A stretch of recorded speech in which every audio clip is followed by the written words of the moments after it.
So here we go.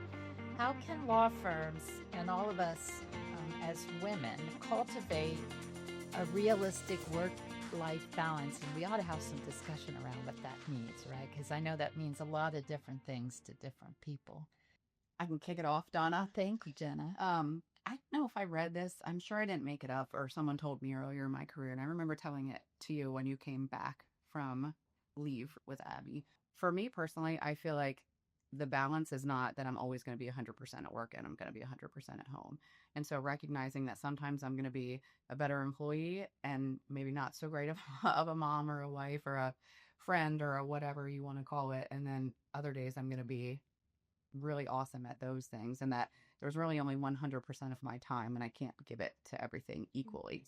And so as long as I try to balance those things of not always being good at just one and neglecting the other, that's kind of the best that I've found. And so I remember when Liz came back, and it's hard when you come back, like you're trying to figure out childcare and you're trying to figure out like all of the things and missing your baby and all that kind of stuff. And it's like, right now, you don't need to be 100% the best talent acquisition manager in the whole wide world. Like right now, you've got other things going on. It's a balance. You know what I mean? So, have you guys heard the blast fall theory? No. I can't remember. I don't remember who came up with it. It's not my original idea. I'm going to put that out there.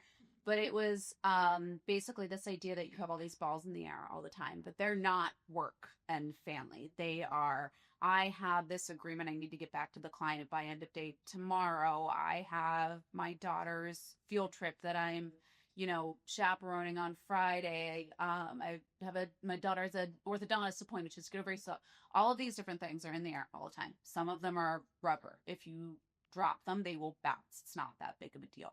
But other ones are glass and they will shatter if you drop them. And so every day is a matter of figuring out, what balls do I have in the air? Which ones are glass?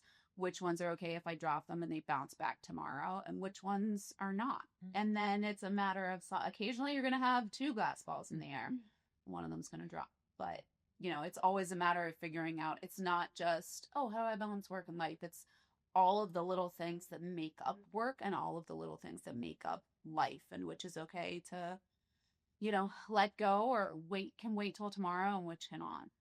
I think it's important too to remember that work-life balance today is going to look different 2 years from now and look different from 2 years ago or 4 years ago. And being willing to go, what worked before isn't going to continue working for me. I used to be able to work until 8:00 at night, and that was totally fine. I could stay at the office and that was okay. But now I prefer to be able to go home earlier, be able to have dinner with my family. And then if I need to get back online or finish a deal later at night, it's not a big deal. I'll just wait till my kid's in bed. Yeah.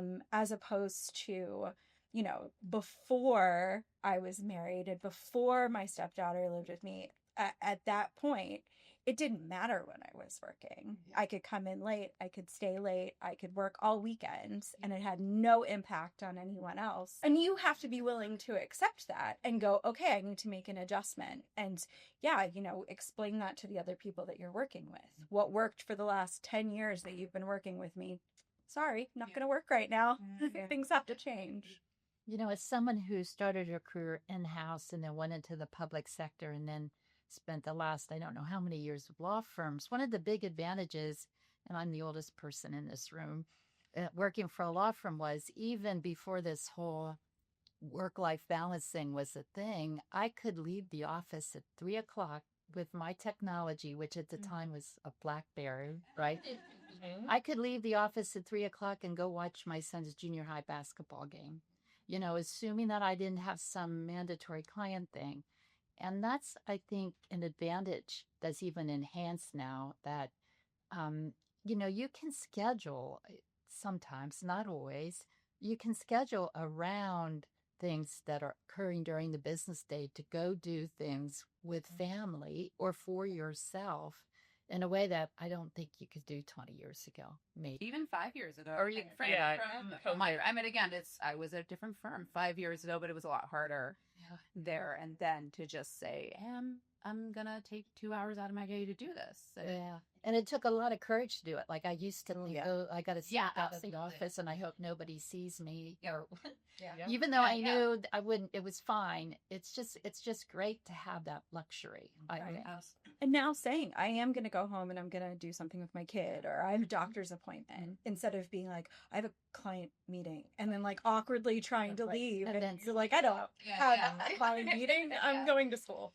So yeah, having that freedom to just make it, this is what I'm doing, and I'll go home and I'll work later, or I'll pull, add a couple hours this weekend.